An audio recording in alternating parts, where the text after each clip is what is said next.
When the Ukrainian military command presented the National Security Council in Kyiv with a detailed operational plan to simultaneously strike more than 40 critical nodes of Russian logistical infrastructure, from ammunition depots in Belgorod Oblast to rail terminals feeding the southern front, the immediate reaction from Western allies was not enthusiasm. It was alarm, not because of what the plan promised, but because of what it revealed about the level of intelligence Ukraine had already accumulated on the structural vulnerabilities of the invading army. The figure that circulated behind closed doors at NATO meetings in Brussels in the weeks that followed puts into scale what was at stake. According to estimates compiled by the Institute for the Study of War, 750,000 Russian casualties, dead and wounded, since February 2022. A number equivalent to the entire population of a city like Frankfurt, simply erased from the rolls of active combatants in just over 4 years of war. And the pace was not slowing. It was accelerating. The central paradox of this story, however, was not found in the battlefield numbers. It was found in the fact that Ukraine had reached a point where it possessed the technical capacity to inflict devastating damage on the Russian rear. And that very same capacity had created a strategic dilemma that no planner in Kyiv or Washington could resolve cleanly. The equation had changed. Step back for a moment and look at the full picture. What Kyiv described as the ability to crush the Russian war machine in a single blow was not empty rhetorical bluster. It was the product of a military transformation that few analysts outside specialized circles had followed with the attention it deserved. In just over 2 years, Ukraine had built the largest long-range attack drone fleet in the Western world. More than 4,000 units produced per month, according to figures from the Ukrainian Ministry of Digital Transformation, at an average cost of roughly $3,500 per unit. For comparison, a single Storm Shadow cruise missile, supplied by the United Kingdom, costs approximately $2,400,000. Ukraine had found a way to project strategic force at a fraction of the cost any Western power would consider viable. And here was the data point that conventional reporting was not surfacing with the frequency it deserved. These drones were not being used solely against frontline positions. They were striking oil refineries more than 1,200 kilometers from the line of contact, installations in the heart of Russia that processed approximately 12% of the country's total refining capacity. The economic impact was measurable and growing. According to analysis from the Kyiv School of Economics, attacks on Russian energy infrastructure had caused losses estimated at more than $37 billion over the course of 2025, equivalent to the annual defense budget of a country like Poland, simply evaporated in repairs, production shutdowns, and insurance premiums that Russian underwriters had already refused to cover. But the true impact of this operation extended far beyond battlefield tallies.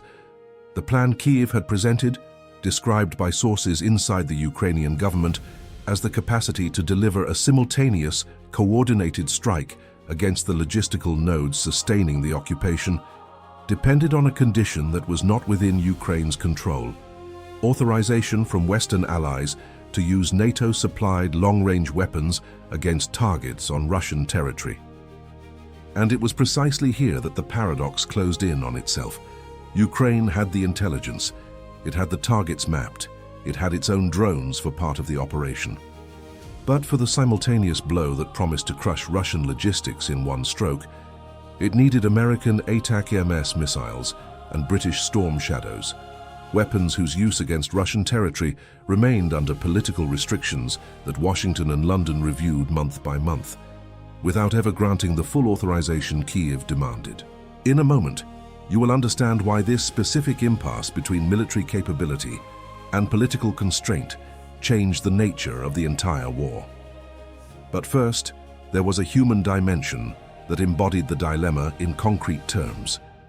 General Alexander Syrsky, Commander-in-Chief of the Armed Forces of Ukraine, a former student at the Soviet Military Academy in Moscow, and a veteran of every phase of this war since the defense of Kyiv in February 2022, had become the face of this strategic contradiction. Syrsky is not the emotional protagonist of this analysis. He is the investigative coordinate for what the conflict demands of those who command it. a general who holds the complete picture of the enemy's vulnerabilities and who, at the same time, cannot use every available weapon to exploit them. The simultaneous strike plan that leaked to the international press bore the signature of his operational planning staff. And so we arrive at the question that no analyst was answering with sufficient clarity. If Ukraine genuinely possessed the capacity to deliver a devastating blow to the Russian rear, why were allies not authorizing full use of the weapons they had supplied? The answer was not simple diplomatic cowardice. It was escalation calculus, the fear articulated repeatedly in internal Pentagon memoranda, according to Washington Post reporting, that coordinated strikes using Western weapons against Russian territory could lead Moscow to redefine its own nuclear thresholds. The cost of this caution was measurable. Each month of restriction cost Ukraine, according to estimates from the Kyiv Institute for the World Economy, approximately $4.2 billion in additional civilian infrastructure destruction, hospitals, power grids, heating stations, that Russia continued to bomb precisely because its logistical rear remained shielded by Western hesitation. The paradox had doubled. The first layer, Ukraine had the capability to strike but not the permission. The second layer, more corrosive, every week that permission was withheld, strengthened the Russian argument that Western escalation was a bluff and therefore incentivized Moscow to escalate its own strikes against Ukrainian cities, betting that the West would continue to hesitate. The weapon Ukraine could not use was paradoxically protecting the infrastructure that allowed Russia to keep destroying Ukraine. The board had been flipped. In the shadow of this monumental strategic failure, one actor was watching everything with calculated satisfaction. And here was the actor that headlines were not mentioning with the frequency the data warranted: China. Beijing had positioned itself as the largest buyer of discounted Russian oil, approximately 1,900,000 barrels per day, according to International Energy Agency data, purchased at prices between $15 and $25 below the Brent market price. Every Russian refinery that Ukraine could not strike for lack of Western authorization was a refinery that kept processing oil sold to China at a discount, and every billion China saved on cheap energy was a billion redirected toward the modernization of its own military machine, including the shipyards building the warships that were keeping Washington awake over the Taiwan Strait. The war in Ukraine was involuntarily financing China's preparation for the next conflict the United States feared. The historical analogy that captures this dynamic most precisely is not the Cold War, where superpowers faced each other through proxies in distant territories.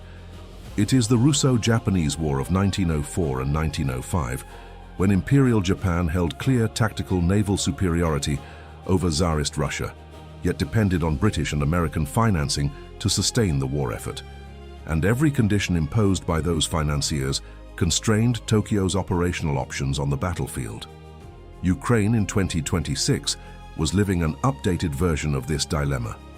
Growing military capability, logistical and political dependency that imposed artificial ceilings on the use of that capability. But there was one layer we had not yet touched, and it changes the nature of this analysis entirely. Kyiv's announcement was not merely a declaration of military capability. It was a deliberate act of political pressure on Washington and the European capitals. By leaking to the international press that it possessed the intelligence and the means for a devastating strike, but required Allied authorization to execute it, Kyiv was transferring the moral responsibility for the continuation of the destruction onto the shoulders of the Allies who were hesitating. And here is what that layer revealed. Every Ukrainian civilian killed by a Russian missile, launched from a base Ukraine had already mapped but was not authorized to strike, became a political argument that Kyiv presented directly to the parliaments of London, Berlin, and Washington. The pressure worked. The pressure.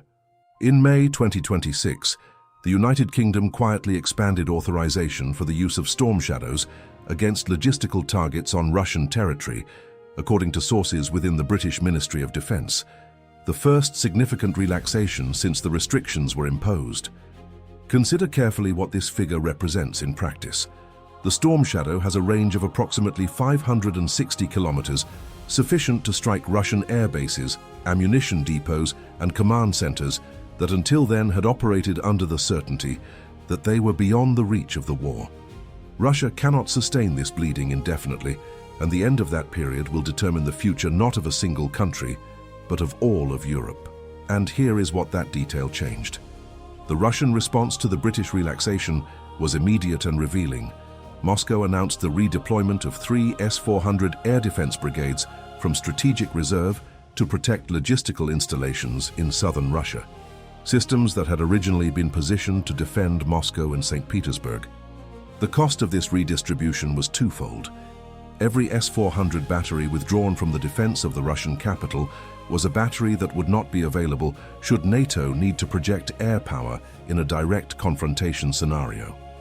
And every battery relocated to protect ammunition depots in the south cost, according to estimates from analysts at the Royal United Services Institute, approximately $120 million per year in operations and maintenance, money drained not to win the war, but to prevent the rear from being destroyed. This is not merely a question of territory on a map. It is a question of who controls the logistical arteries sustaining the largest land war in Europe since 1945. Kyiv's announcement that it could crush Russia in a single blow did not produce the promised strike, but it produced something strategically more significant. It forced Russia to reconfigure its defensive posture, drained resources from the strategic reserve, exposed Moscow's dependence on a rear that was no longer inviolable, and transferred to Western allies the political weight of every Russian strike that Ukraine could have prevented but was not authorized to stop. The question that remains open, and that will define the next chapter of this war, is whether Washington will follow the British precedent and authorize full use of ATAC-EMS against Russian territory before the winter of 2026 turns every week of hesitation into hundreds of civilian lives lost and billions more in destruction. If you want to follow how this impasse between capability and permission resolves and what it means for the global balance of power, subscribe to the channel and turn on notifications, because the next developments will redefine this war. The authorization was coming. The question was whether it would arrive in time.